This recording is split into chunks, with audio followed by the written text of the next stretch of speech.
Bismillahirrahmanirrahim. Assalamualaikum warahmatullahi wabarakatuh.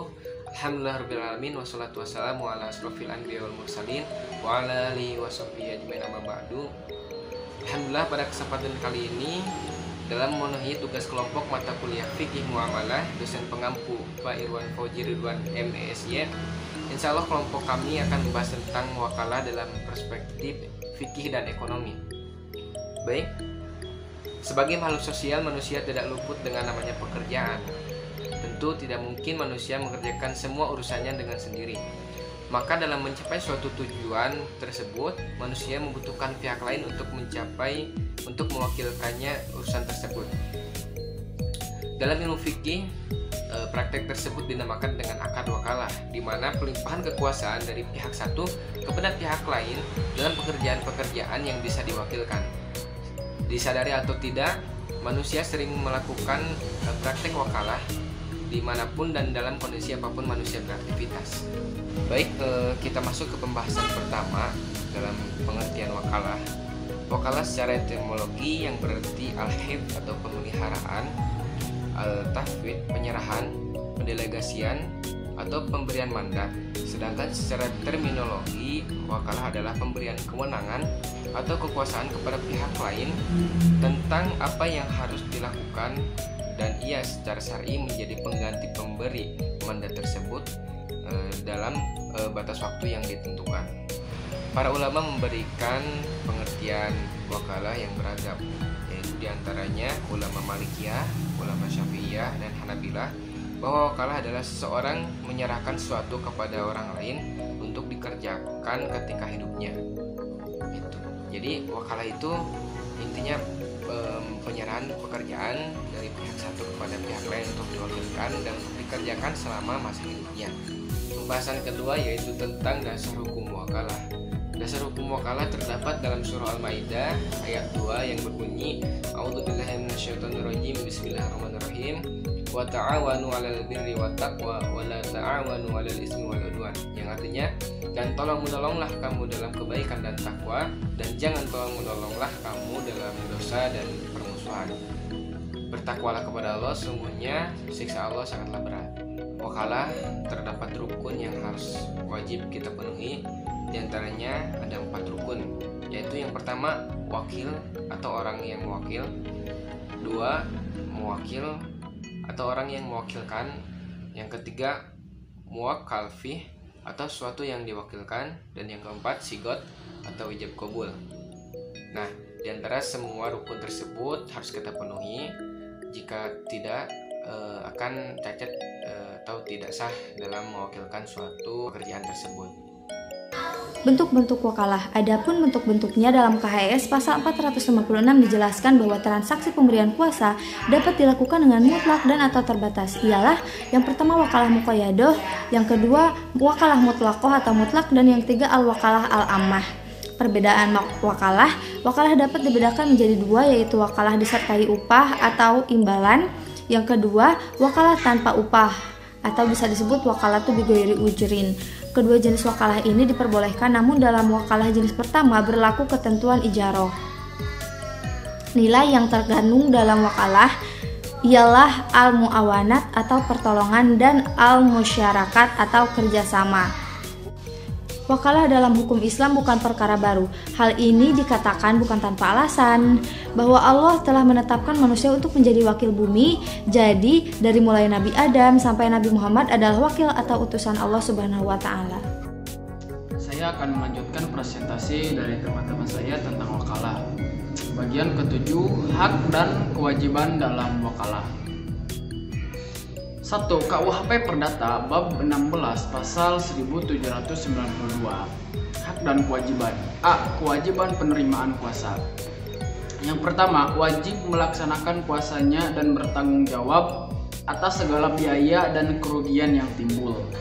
Yang kedua, bertanggung jawab atas perbuatan-perbuatan tentang apa yang telah dilakukannya. Yang ketiga, memberi laporan kepada pemberi kuasa tentang apa yang telah dilakukannya. Yang keempat, bertanggung jawab atas orang lain yang tunjuknya sebagai penggantinya dan melakukan kuasanya.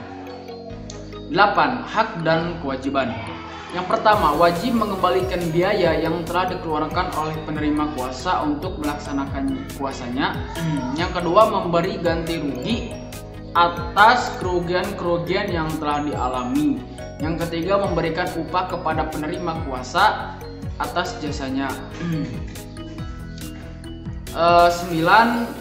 Akibat B. Hak pemberi kuasa. Yang pertama, memberi laporan mengenai kegiatan-kegiatan penerimaan kuasa. Yang kedua, menggugat kuasa yang telah melakukan penyelewengan dan dapat pula mengajukan tuntunannya. 9. Akibat hukumannya. Pemberian kuasa ialah suatu persetujuan yang berisikan pemberian kuasa kepada orang lain. Jika dalam hal ini terakhir upahnya tidak ditentukan dengan tegas, maka penerima kuasa tidak boleh meminta upah yang lebih dari yang ditentukan dalam pasal 411. Orang-orang perempuan dan anak-anak yang belum dewasa dapat ditunjukkan kuasa, tetapi tidaklah berwenang untuk mengajukan suatu tuntunan hukum terhadap anak yang belum dewasa. Sebagaimana menurut ketentuan bab 5 dan bab 7 buku kesatuan tentang undang-undang hukum perdata ini.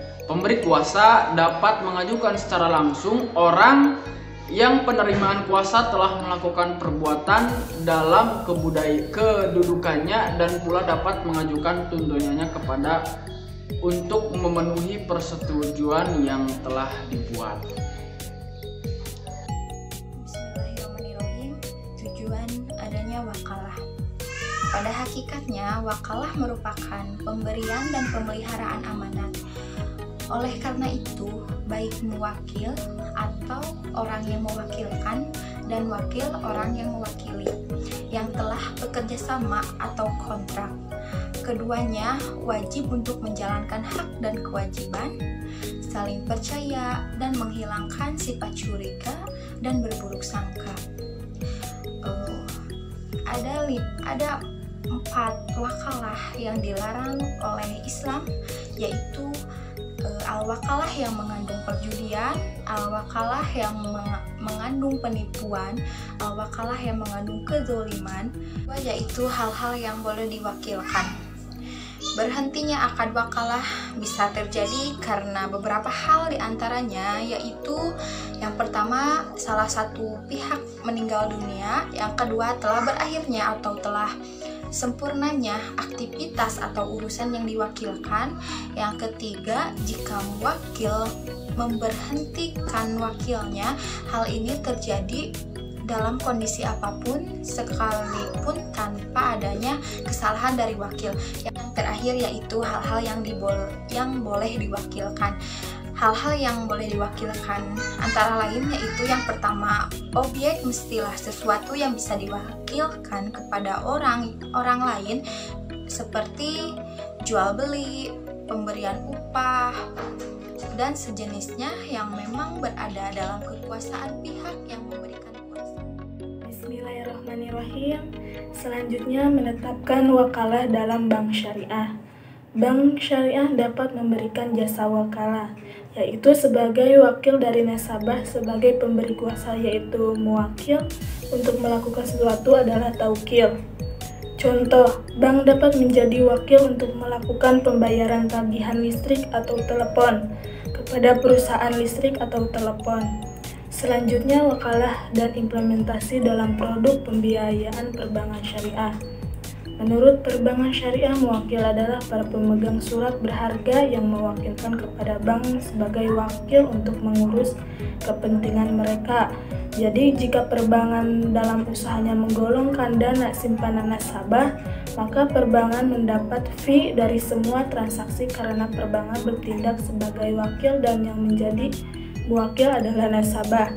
Dengan adanya masalah tersebut, maka penulis mengambil masalah mursalah, yaitu keputusan dalam menggulirkan dana diambil oleh pihak yang berwenang di perbankan itu.